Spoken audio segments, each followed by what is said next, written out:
So as expected from Samsung, the S24 line of phones, including the S24 Ultra, has just been announced. I was actually on the fence about making this video because seemingly every single reviewer on the planet apart from me has actually got a review of this phones already. But as a photographer, I know I give a slightly different take to a lot of the tech reviewers here on YouTube, so I thought I would break down some of the camera specs and some of the camera announcements coming in the Galaxy S24 Ultra. I still actually own my Galaxy S23 Ultra. It is a fantastic camera phone, and my kind of overall feeling about the announcement is that I am a bit disappointed. I actually love the Galaxy S23 Ultra. It's one of my favorite camera phones I've ever used. I think the 200 megapixel sensor, when you can shoot in that full 200 megapixel resolution, leads to fantastic images that actually can't be rivaled by most camera phones until you actually start shooting RAW. So to be able to get that kind of JPEG performance is really very stellar. However, the kind of overall theme and the overall trend of these announcements is I just don't think enough has changed. In terms of camera hardware performance, there's only one significant difference between the Samsung Galaxy S23 Ultra and the S24 Ultra.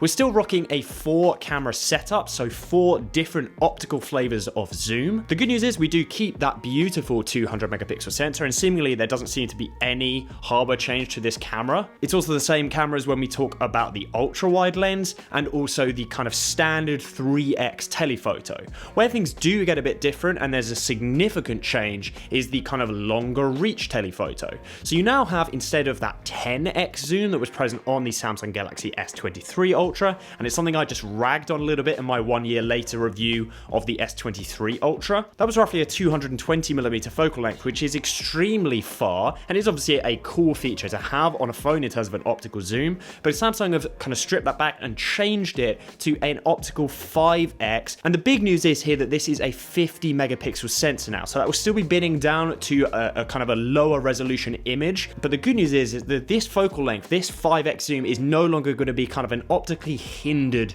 zoom. So you are going to be getting really crisp and beautiful images out of this sensor, and that hasn't always been the case for the Samsung zooms. Most notably on the S23 Ultra, when you were shooting in lower light environments, that 10x was almost useless. It was just absolutely rubbish in lower light situations. But we should see a dramatic improvement in terms of lower light situations, but also just kind of general optical performance and resolution from this camera. So I do actually think this is a very, very positive change. It brings a wider range of zoom situations. I think that's interesting is it's kind of bringing the S24 Ultra in line closer to a performance of something like an iPhone 15 Pro Max, but actually we're actually seeing an increased performance over that phone, because not only do you have a 5x telephoto, you also have an optical 3x telephoto instead of on the iPhone 15 Pro. That focal length will be a digital crop. So this change certainly does make sense by Samsung, even though on paper it looks like kind of actually almost like a reduction in performance because you're losing optical zoom range. I think most people are going to get far more use out of this zoom than they would have done with the 10x. And that is where the story sort of starts going slightly sideways for me, because I was really, really excited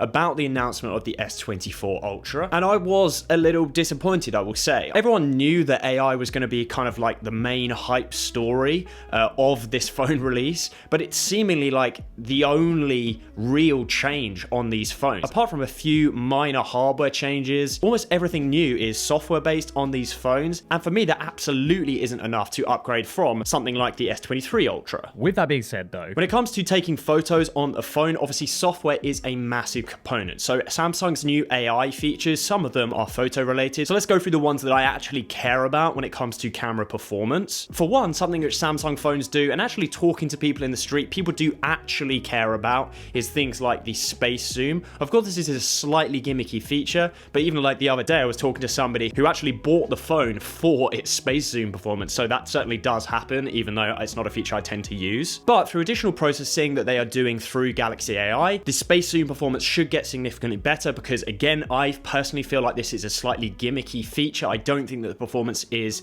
fantastic. It kind of works when you're like as still as humanly possible, and even then you might not get a good resolution photo. The bottom line is taking a 100x zoom photo is just actually really difficult, and I do really think it is more of a gimmick than is actually useful. One AI feature which is very cool, and I think this is something which other smartphone manufacturers will start to use in their phones, but it's using Samsung's generative AI tech to slow videos that were not taken in slow motion down to slow motion. And it's doing this through generative AI and basically creating the frames in the video that don't exist through generative AI tech, and that is an insane feature. If this works and is actually good, I can actually see this being used for actually some professional use cases. Obviously this tech does exist in the world, like this is not a unique feature to Samsung, but the fact that you can like do this directly on a smartphone, like through the tap of a finger, is pretty mad. And after this, most of the changes actually come from more like the post-processing and gallery portion of the S24 Ultra versus the actual camera experience itself. Samsung, again through Samsung AI, is creating something called generative edit,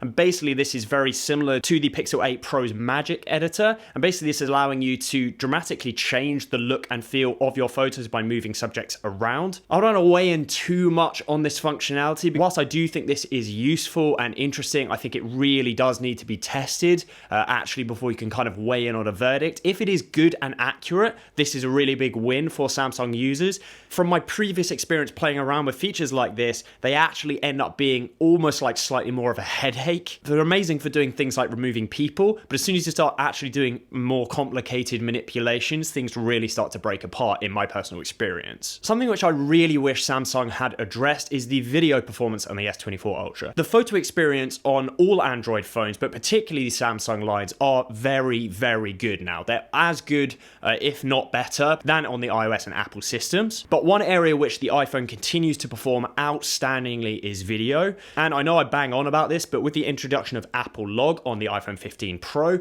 that video system is absolutely unreal, and nothing beats it in the Android world right now when it comes to video performance, with the exception of some of the Sony Xperia lines, but I do think they're quite a niche tool for content creation. Apple Log is significantly better when it comes to things like dynamic range performance and actually softness of image, and this is one of the biggest issues I have with the Samsung Galaxy S23 Ultra, is that the images and videos come out of that phone looking quite sharp. So it would have been nice to see some improvements to this system, or an ability to actually copy Apple Log in some way, reducing some sort of Samsung Log or equivalent. It remains to be seen on that one what video performance is like on the S24 Ultra. They didn't spend a lot of time talking about this. They spent just most of the time talking about AI and software, so that was a little disappointing, and we'll have to absolutely see what happens there. So what do you guys think about the release? Personally, not enough for me, but I will reserve my opinions to be changed until I actually get the phone in my hands. I'm sure I will love it. The S24 Ultra was one of my favorite phones of the year last year. I have an S24 Ultra on pre-order, so I'm thoroughly looking forward to it. And of course, we were doing the normal tests on the channel comparing the S24 Ultra to some of my more professional camera setups.